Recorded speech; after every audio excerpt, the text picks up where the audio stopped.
Hello, हाय. तर आजचा भाग खूपच इंटरेस्टिंग आहे. शेवटपर्यंत बघा. तर आपल्या कथेचे यापूर्वीचे भाग पण आपल्या प्लेलिस्टमध्ये उपलब्ध आहेत. तर वळूयात आपल्या कथेकडे. चला. सर्वांना नमस्कार. रॉयल शेतकरी भाग 118. आता डॉक्टर पल्लवीला तिचे सासू सासरे माहेरी सोडवायला गेले होते. तिच्या आईने पण खूप छान पाहुणचार केला. ती म्हणाली, बरं मी जाते हॉस्पिटलमध्ये आई. ती शिवम येतोय प्रियाला घेऊन, रुटीन चेकअप आहे तिचं. त्या म्हणाल्या ठीक आहे जा. त्याचे डॉक्टर त्याचे डॅड म्हणाले, मी सोडतो तुला. तेव्हा रोहितची मॉम थांबेल तुझ्या आईपाशी. म्हणजे कसं, थोड्या अजून गप्पा पण मारतील. तसं पण माझं काही काम नाहीये बायकांमध्ये, असं म्हणून सगळे हसले. आता ते पण एक डॉक्टरच होते, पण मॉम नव्हती. मॉम शिकलेली होती, पण तिला घरकामच आवडायचं. तर ती म्हणाली ठीक आहे डॅड, चला मग. पण खरं तर रोहित विषयी बोलायचं होतं त्यांना, पल्लवीशी. पण घरी नाही ना बोलता येत. मग काय, हे असं केलं त्यांनी. दोघे पण गाडीत बसून निघाले, पण तिचं मन अजून पण खूप बेचैन होतं. ती सारखी सॉरीचे मेसेजेस पाठवत होती, पण तो पण पाहतही नव्हता आणि रिप्लाय पण देत नव्हता. काही वेळाने त्याने त्याचं आवरलं, पण घरात त्याला कोणीच दिसलं नाही.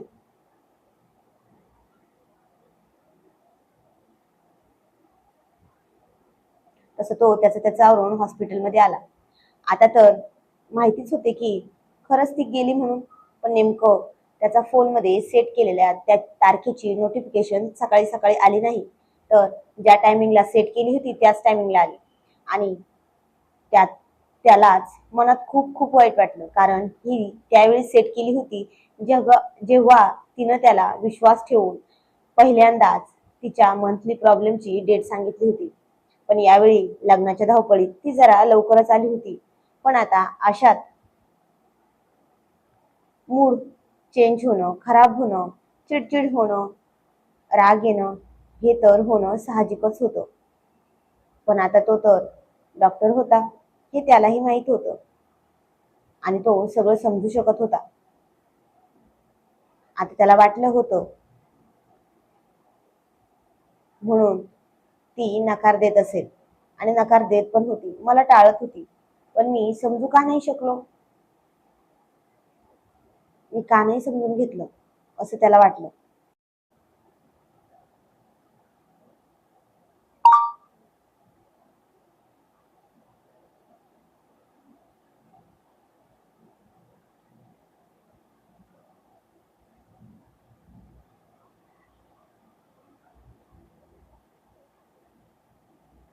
डॉक्टर पल्लवीला त्याचे डॅड म्हणाले, काय झाले बेटा, काही प्रॉब्लेम झालाय का सकाळी तुझ्यात आणि रोहित मध्ये? तुझा चेहरा खूप उतरलाय ग. ती म्हणाली, काहीच नाही झाले डॅड, ते तर असंच. ते म्हणाले, नाही, मला माहिती आहे नक्की काहीतरी झाले, सांगू नकोस. पण तुला एक गोष्ट सांगतो, तुझा डॉक्टर रोहित आहे ना, खूप हट्टी चिडका आहे पहिल्यापासून, पण मनाने खूप चांगला आहे बरं का. ती म्हणाली, हो ना डॅड, मला माहिती ते मनाने खूप चांगले आहेत.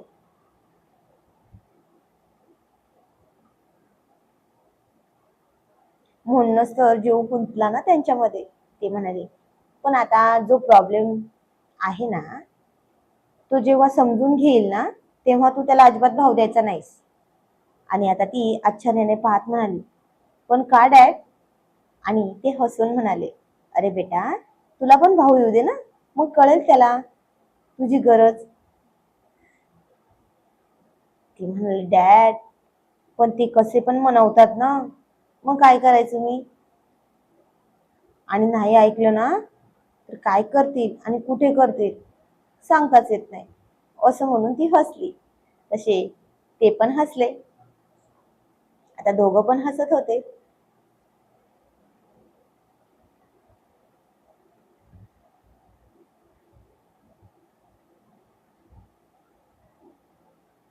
ते म्हणाले, हो, ते पण बरोबर आहे म्हणा, एकदम मोकळ्या स्वभावाचा आहे त्याच्या मॉम सारखा. ती म्हणाली, हो. तेवढ्यात ते पोहोचले सुद्धा हॉस्पिटलमध्ये. ती खाली उतरून म्हणाली, थँक्स डॅड, तुमची ऍडवाइस मी लक्षात ठेवेल, बाय. ते म्हणाले, संध्याकाळी पिक करायला येतो, एकटी धावपळ करू नकोस. चली येतो मी पण. ती म्हणाली, नको डॅड, नका येऊ, मी दुपारी जाणार आहे. आणि गेली हॉस्पिटलमध्ये. ती मनात विचार करत तशीच जात होती की खरंच नशिबवान आहे मी की मला इतके चांगले सासू सासरे भेटले. पण आता जाता जाता तिचं लक्षच नव्हतं. समोर तर तो उभा होता आणि सरळ ती त्याला जाऊन धडकली आणि पडणार इतक्यात त्यानेच तिला सावरले.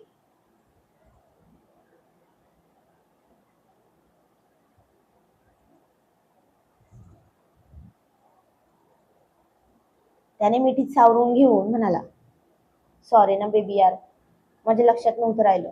पण तो आता असा अचानक समोर आणि सकाळी सकाळी किती चिडला होता आणि आता चक्क सॉरी म्हणतोय.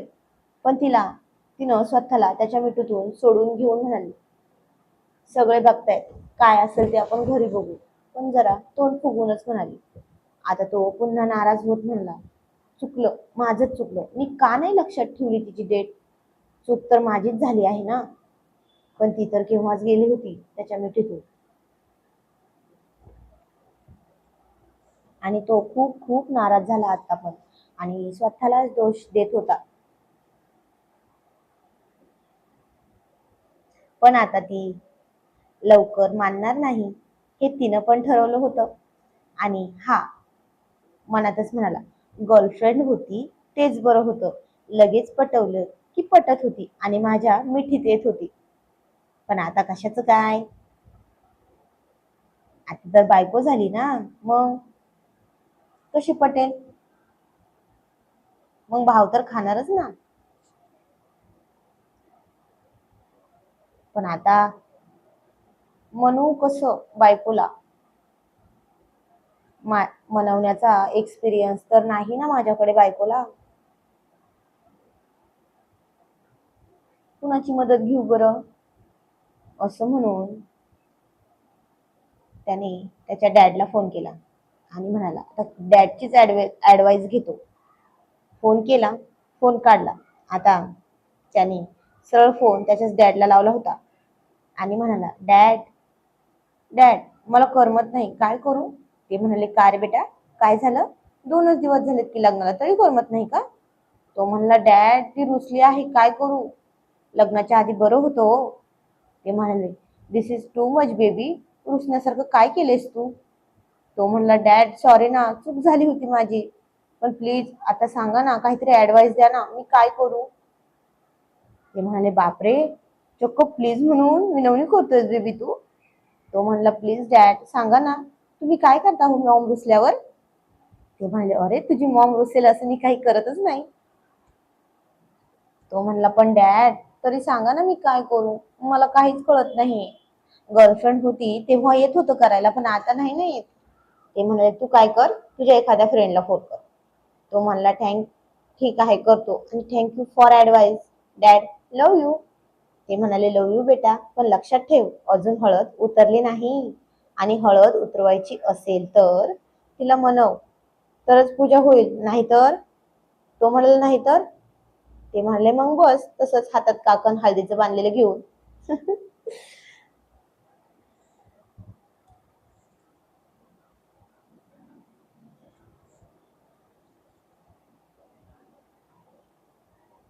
आणि आता त्यानं कुणाला करू म्हणून फोन सरळ शिवमलाच केला. आता बघा, उघड्यापाशी नांगडं गेलं आणि साऱ्या रात ठेवाने मेलं, अशी गत झाली. त्याने फोन केला. शिवम म्हणाला, हो बोला ना डॉक्टर रोहित, काय म्हणताय. तो म्हणाला, बरं पाटील, खूप विषय ताणत नाही बरं का, एवढंच सांगा, प्रिया वहिनी रुसल्या की काय करता हो तुम्ही.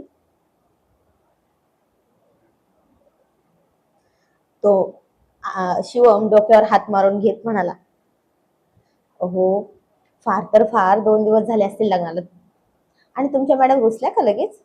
तो म्हणाला, हो ना, काय करू. तो म्हणाला, मी तर रुसली आहे म्हणून माहेरी सोडवायला चाललो आहे, मी पण असं काहीतरी करा. पण एक गोष्ट सांगतो हा, यांच्या सगळ्या बायकांविषयी सांगतो, सगळ्या बायकांचा रुसवा नवऱ्याने जर रोमॅन्टिक मोड मध्ये बोललं किंवा काहीतरी केलं की लगेच पळून जातो बघा रुसवा. असं म्हणून त्याने प्रियाला एकदा डोळा मारला. तो म्हणाला, हो का, बरं, असंच काहीच करतो हा. तो म्हणला, पण हळद उतरली का? आणि डॉक्टर रोहित म्हणाला, नाही ना मॅडम, माहेरी गेल्यात. आणि शिवम डोक्यावर हात मारून घेत म्हणला, अरे देवा, आता माझ्या ऍडवाइसचा काही फायदा नाही. तो म्हणला, का बरं? तो म्हणला, माहेर म्हणजे त्यांचा एरिया असतो ना, जंगलात कसा वाघिणीचा एरिया असतो तसं. तो म्हणला, मग आता? तो म्हणाला, अहो तुमच्या क्षेत्रात म्हणजे तुमच्या घरी आल्यावर काय असेल ते मग. असं म्हणून फोन ठेवला. तर प्रिया म्हणाली, काय हो, एवढी छान ऍडवाइस देता फ्रेंडला, तर बायकोला माहेरी सोडणार का? तो म्हणला, हो मग, हट्ट पण पुरवायचा आहे ना बायकोचा. असं म्हणून त्याने तिचा हात पकडून गाडीच्या गेअरवर ठेवून तो चेंज करताना 2-3 वेळा घट्ट दाबला आणि तिनं लाजून हात मागे घेतला. तो म्हणाला, काय हो, काय झाले राणी सरकार, का मागे हात घेतला? ती म्हणाली, काही नाही, चला, पोटात कबड्डी चालू आहे तुमच्या बाळांची, जरा लवकर चला. तसं तो हसून म्हणला, हो का, कुणामुळे चालू आहे हो कबड्डी, माहिती आहे ना? तशी ती म्हणली, शी, निर्लज्ज कुठले, काही पण काय बोलता हो.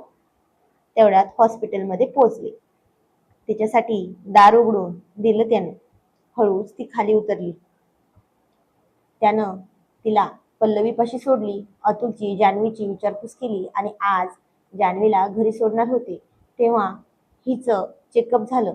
तो पल्लवीला म्हणाला, काय रिपोर्ट आणि केव्हा येईल? ती म्हणली, अरे डॉक्टर रोहितने चेक केले ना की दुपारच्या पुढे येईल. तो म्हणाला, हो का, ते आले आहेत का? ती म्हणली, हो आलेत ना. पण तिच्या हातातलं ते काकण पाहून प्रिया म्हणाली, अहो हे काय, अजून झालंच नाही का? तिनं हळूच तिला सगळं सांगितलं आणि प्रिया म्हणाली, अरे देवा, बरं, अहो चला ना आपण पण बघायला जाऊयात ना जान्हवीताईंचं बाळ. तो म्हणाला, चल. पण आता अतुल होता, त्याची आई बाबा, तिचे आई बाबा सगळे होते तिला नेण्यासाठी आणि पाहण्यासाठी आले. का तर ती इथून डायरेक्ट माहेरी जाणार होती. प्रियाने जान्हवीला पाहून एक घट्ट मिठी मारली, कारण जेव्हा डिलिव्हरी झाली होती तसं फक्त तिनंच तिला आणि बाळाला बघितले नव्हते. आणि आता तिच्या आईने हळूच बाळ तिच्या हातात दिलं. पण ते खूपच नाजूक गोंडस छोटस बाळ पाहून शिवम पण म्हणला, ए मला पण दे ना प्रिया एकदा घ्यायला.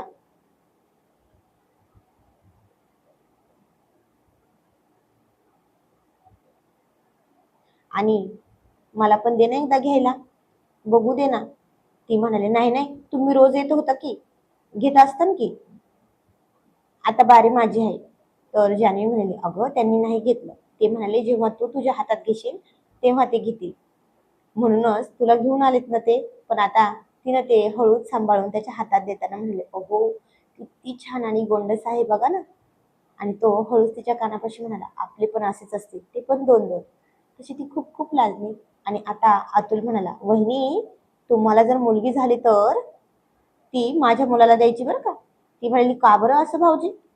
तो म्हणाला, अहो बघा ना, माझा मुलगा किती छान आहे, एकदम राजबिंडा होईल मोठं झाल्यावर. पण आता शिव म्हणाला, हो रे, मी तर घर जावेच करून घेईल, जमेल ना? तसे सगळे खूप हसले. काही वेळाच्या गप्पानंतर जान्हवी माहेरी निघाली आणि प्रिया घरी जाऊन स्वतःचे आवरून ती पण माहेरी जाणार होती. पण रिपोर्ट तर आलेच नव्हते, म्हणून शिवम अजून रेंगाळत होता.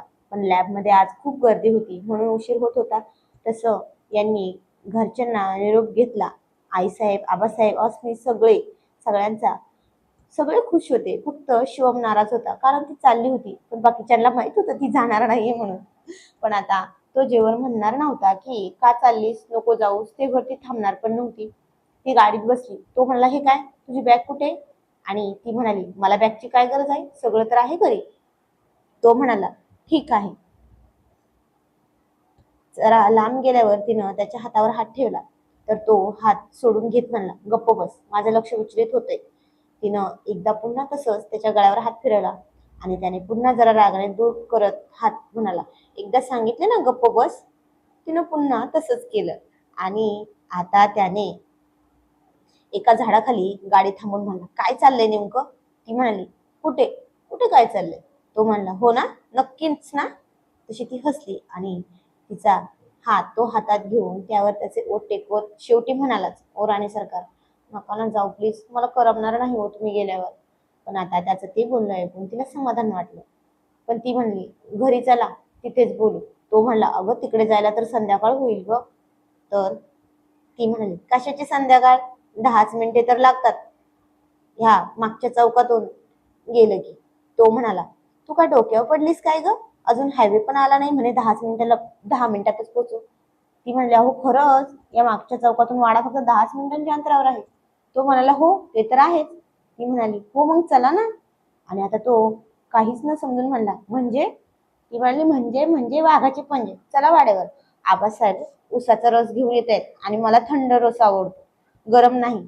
आणि तो गालावर तो गालातला गाल हसत म्हणाला, "बरं राणी सरकार, तुम्ही म्हणाल तसं. चला मग वाड्यावर. पण घरी गेल्यावर तुम्हाला शिक्षा मिळणार हा, आमची एवढी मोठी फसवणूक केली त्याबद्दल. का तर 2-3 दिवस झाले खूप त्रास दिलात तुम्ही." तिनं तो मारतो तसंच एक दिलखेचक डोळा मारला आणि म्हणाली, "तुम्ही द्याल ती शिक्षा आम्हाला मंजूर आहे." आणि खूप खूप गोड हसली. तो म्हणला, "प्रिया, हसू नकोस की ग, माझा सगळा राग जातो नाही तर." ती पुन्हा त्याच्या गालावर हळूच हात फिरवत म्हणली, "होय हो, तुम्हाला राग पण येतो का?" असं म्हणून पुन्हा हसली. तो तिचा हात पकडून ठेवत म्हणाला, "तू घरी चल, मग तुला दाखवतो." ती म्हणाली, "अहो, काय दाखवणार आहात अहो अजून?" तो म्हणाला, "प्रिया हसू नकोस हा." आणि ती चेष्टा करत म्हणाली, "अहो, मी तर सगळं बघितलं आहे ना, अजून काय दाखवायचं बाकी आहे?" आणि तो म्हणाला, "बरं ठीक आहे." असं म्हणून त्याने तशीच तिला जवळ ओढून घेत तिच्या ओठांवर अलगद ओठ टेकवले. तशी ती त्याला जोरात धक्का देत म्हणली, "शी, घाणेरडे निर्लज्ज, घरी आहोत का आपण? असं कोण करतं रस्त्यात, ते पण गाडीत?" आणि तो स्वतःचे ओठ पुसत म्हणाला, "मी करतो ना, तुला केव्हाच समजावून सांगत होतो ना, हसू नकोस. मग काय करू? तुझं ते हसणारे गुलाबी ओठ पाहिले की माझा संयम राहत नाही." आणि त्याचं असं बोलणं ऐकून तिने पुन्हा तोंडावर हात ठेवून बाहेर बघून हसत होती. तो गाडी चालू करत म्हणाला, "प्रिया, एकदा सांगितलंय, हसू नकोस. मला आवाज येतोय बरं का." आणि ती परत ओठांच्या मध्ये हसू दाबत होती, लाजत होती. काही वेळाने घरी पोहोचले, पण इकडे पल्लवी तर लंच ब्रेक मध्येच सुट्टी टाकून घरी गेली, ते पण रोहितला न सांगता. त्याने हाताखाली असलेल्या सिस्टरला सांगितले की डॉक्टर पल्लवीला बोलवा.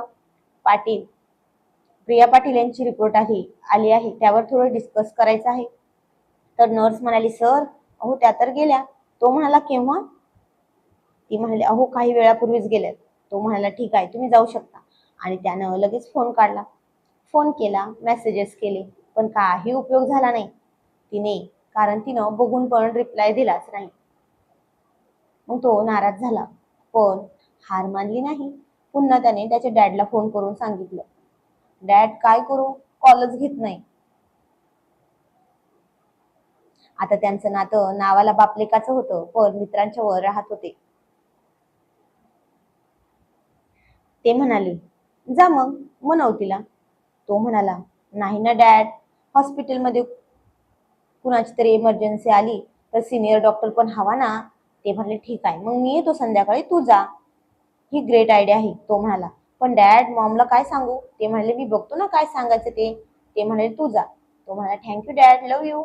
आणि आता नेमकं निघायच्या टायमिंगला इमर्जन्सी आली. त्याचे डॅड म्हणाले, "मी बघतो, तू जा ना." तो म्हणला, "नो डॅड, आपले पेशंट आधी, मग बाकी सगळं." आणि आता त्यांना खूप अभिमान वाटला की पल्लवी सुद्धा त्याच विचारांची होती. मग हे सगळं होता होता होता रात्रीचे 11 वाजले. काही वेळाने तो घरी न जाता सरळ गेला पल्लवीच्या घरी. पण आता ती तर झोपली होती. त्याने बेल वाजवली. तिच्या आईने दार उघडलं. त्याला पाहून त्या म्हणाल्या, "तुम्ही पण खूप उशीर झाला ना." तो म्हणला, "हो, ते पल्लवीला बोलायचं होतं." "कुठे आहे ती?" त्या म्हणाल्या, "रूम मध्ये आहे." "तुम्ही काही घेणार का?" तो म्हणाला, "नो नो, मी फक्त पल्लवीशी बोलायला आलो आहे." त्या म्हणाले, "हो जा." तो गेला, पण स्वतःचं घर ना, शिवम म्हणतो तसंच वाघीण असल्यासारखं. तिला दार बंद करून झोपायची सवय नव्हती. त्याने दार ढकललं तसं उघडलं आणि तो मनातच म्हणाला, "बरं झालं, एवढी तरी सवय चांगली आहे, नाहीतर मला आज घरात पण एंट्री नसती." पण आता तो जसा तिच्या रूम मध्ये गेला तसं असं तिला पाहून शॉकच झाला. कारण तिला कधीच असं शॉर्ट ड्रेसमध्ये त्याने कधीच पाहिलं नव्हतं. आणि आता चक्क व्हाईट कलरचा गुडघ्यापर्यंत शॉर्ट असलेला नाईट गाऊन होता. आणि त्याने तिला असं पाहून एक औंढा घेऊन पटकन दरवाजा बंद केला आणि तो मनातच म्हणला, अरे बापरे, ही बायको नाही तर दिवाळीचा आयटम बॉम्ब आहे. असं म्हणून त्याने तिच्या हळूच चेहऱ्यावर आलेली केसांची बट बाजूला केली आणि तिची चुळबुळ झाली. आणि तिने पण त्याचा हात पकडून तसा स्वतःच्या छातीवर ठेवला. आणि झालं, उर्वीचं तर कामच तमाम झालं. तिच्या या हॉट हॉट स्पर्शाने त्याने न राहून, ती झोपलेली होती तरी तिच्या तोंडात तोंड घातलं. का तर तिच्या ओठांची चटक तर त्याला त्या डेट पासून खूप लागली होती. आता तिला श्वास पण घेता येईना. तिनं खाडकन डोळे उघडले तर तिनं त्याला जोरात धक्का दिला, पण तिच्या नाजूक धक्क्याने तो बाजूला झाला नाही, तर उलट तीच जागी झाली. म्हणून त्याने तिला आणखी जवळ ओढून घेतलं आणि तिच्या गळ्यावर, हनुवटीवर, गालावर ओठ टेकवायला सुरुवात केली. आणि त्याचे ते हात तो हळूहळू फिरवत होता. तसतसे तिच्या अंगात पण आग लागत होती. पण त्याने तिच्या शॉर्ट असलेल्या गुडघ्यापर्यंतच्या वर त्याचा हात ठेवला. तशी ती त्याचा हात पकडून ठेवत म्हणाली, नाही हो, तुम्ही असं काही करणार नाही.